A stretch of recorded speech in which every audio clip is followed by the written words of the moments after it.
हाय, कैसे हैं आप सभी। आई होप आप सब बहुत अच्छे होंगे। तो चलिए, हम इस क्वेश्चंस के लास्ट स्टेज पर हैं और अभी तक हम अब जानते हैं कि हम 90 क्वेश्चंस को डील कर चुके हैं। हम 90 क्वेश्चंस पे बहुत अच्छे से बात कर चुके हैं और अब हमारे पास 2 कम्प्रीहेंशन है।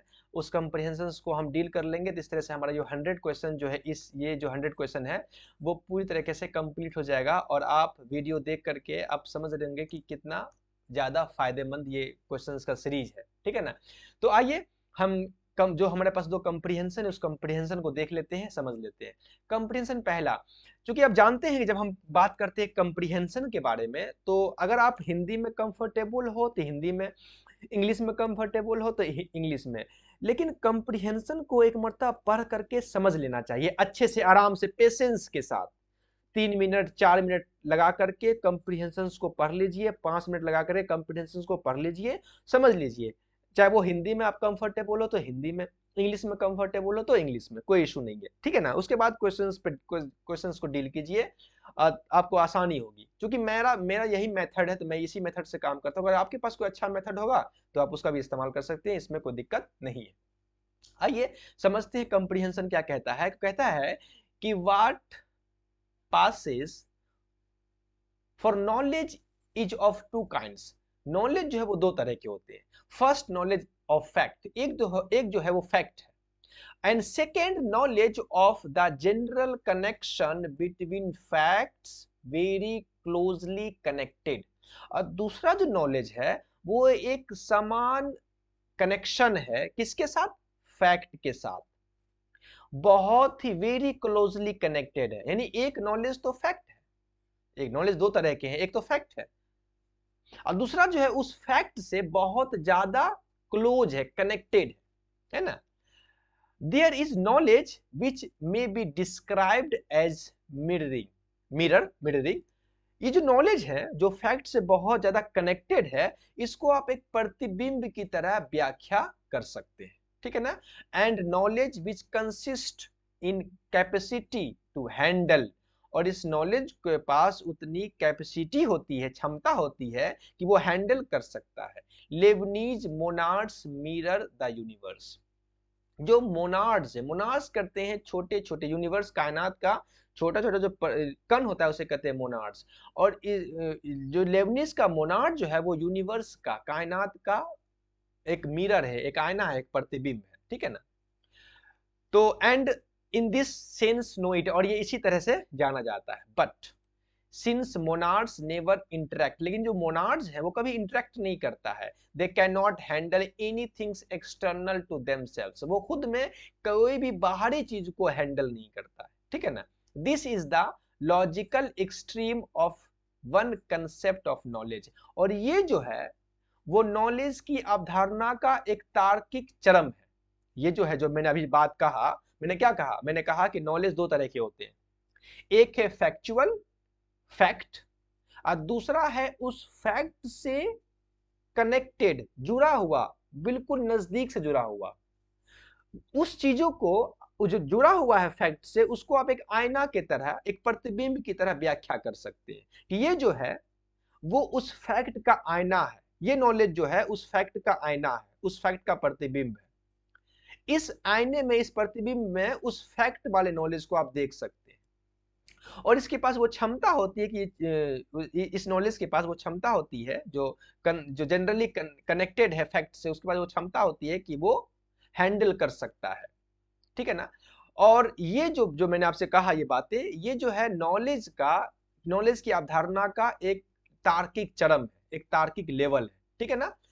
Other logical extreme of other conception, और जो दूसरा चरम है, दूसरा जो लॉजिकल एक्सट्रीम, जो दूसरा तार्किक चरम है, ऑफ अदर कंसेप्शन, दूसरी अवधारणा का, इज प्रैग्मेटिज्म, और वो जो है व्यवहारिकता, व्यवहारवादी है, प्रैग्मेटिज्म है। दूसरा जो नॉलेज का जो दूसरा चरम है वो है pragmatism, which was first promulgated by Marx, और जिसको पहली बार ने मार्क्स ने प्रख्यात व्याख्या किया था, प्रोमुलगेट किया था मार्क्स ने अपने थ्योरी में, फेयरबैक थ्योरी में, 1849 के थ्योरी में। ठीक है ना। I hope. दूसरा क्या है, पहला क्या है? पहला मैंने क्या किया, जो नॉलेज का जो पहला चरम है उसमें है क्या कि एक फैक्ट है। नॉलेज दो तरह का होता है, एक फैक्ट है और दूसरा जो है उस फैक्ट से जुड़ा हुआ है, कनेक्टेड है, जिसको आप प्रतिबिंब की तरह कह सकते हैं, आईना की तरह कह सकते हैं, ठीक है ना। और दूसरा जो है एक व्यवहारिकता है, प्रेगमेटिज्म है, जिसको मार्क्स ने दिया था अपने थ्योरी में 1845 की थ्योरी में, ठीक है।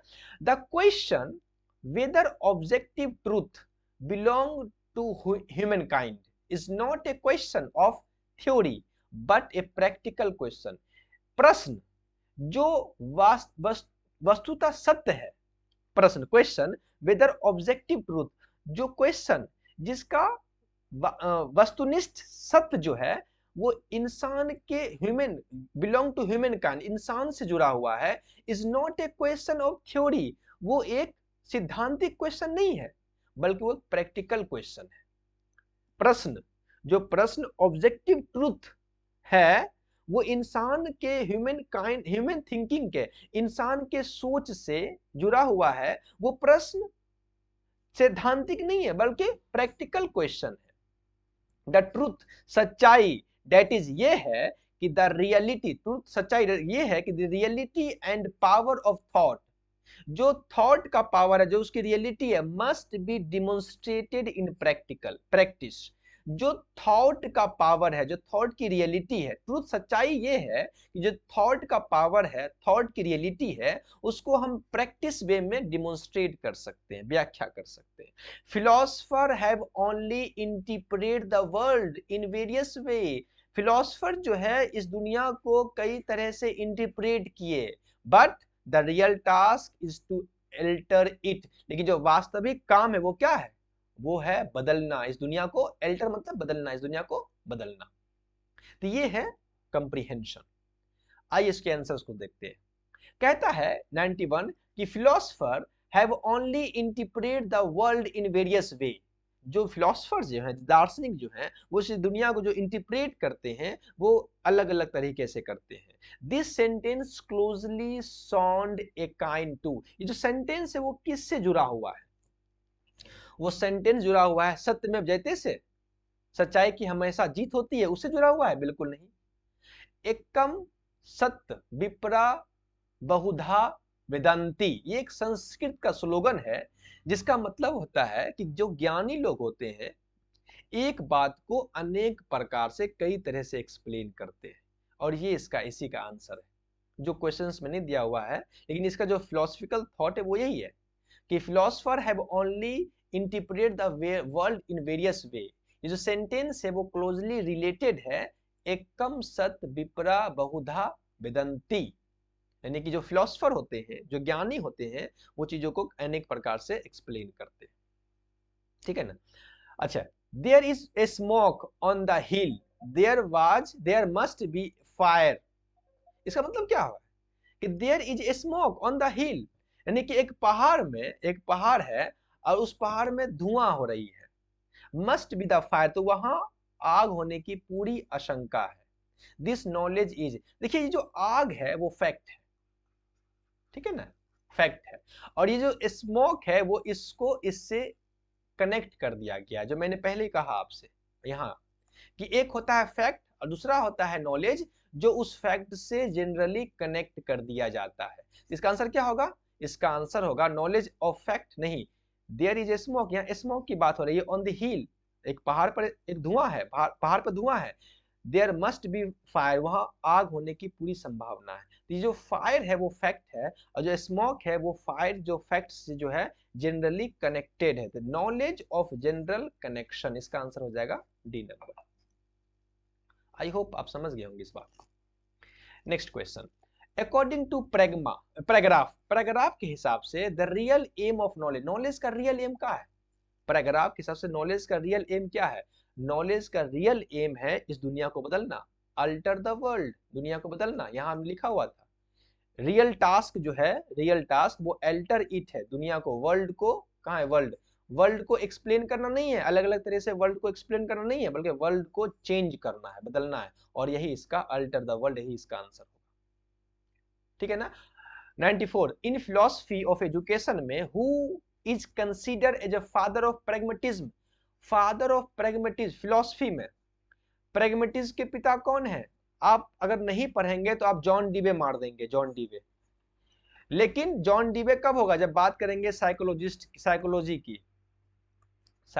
की बात करेंगे तब होगा जॉन डीवे। लेकिन जब फिलोसफिकल पर्सपेक्टिव से बात हो रही है तो है मार्क्स, कार्ल मार्क्स। क्यों? क्योंकि यहां ये बात कह दी गई है, जो प्रैग्मेटिज्म जो है, जो को फर्स्ट जो उसकी व्याख्या किया था उसको मार्क्स ने व्याख्या किया था, है कि नहीं, अपने थ्योरी में 1845 की थ्योरी में। इसलिए इसका आंसर हो जाएगा मार्क्स। क्लियर ना? Next question. अच्छा, Leibniz monads know the universe as a, Leibniz monads जो मतलब उसको जाना जाता है, यूनिवर्स को किसकी तरह जाना जाता है? मिरर की तरह। लेबनीज मोनार्ड जो है उसको यूनिवर्स का एक मिरर है, प्रतिबिंब की तरह जाना जाता है। लेबनीज मोनार्ड्स को यूनिवर्स का प्रतिबिंब की तरह जाना जाता है, जो क्वेश्चन यहां मैंने आपके कहा था, मोनार्ड्स मिरर द यूनिवर्स। तो इस तरह से अगर क्वेश्चंस को अगर पढ़ लेंगे तो आसानी से उसको आप आंसर दे सकते हैं, ठीक है ना। तो इस क्वेश्चंस में एक ही कंप्रीहेंशन को करेंगे। हमने 91 से लेकर के 95 तक कंप्रीहेंशन 1 को कंप्लीट किया। नेक्स्ट वीडियो में कंप्रीहेंशन सेकंड को हम कंप्लीट करेंगे। मिलते हैं नेक्स्ट वीडियो में। क्वेश्चंस को देखते रहिए, पढ़ते रहिए, समझते रहिए। ओके बाय, अपना ख्याल रखिए। चलिए ठीक है, मिलते हैं फिर नेक्स्ट वीडियो में।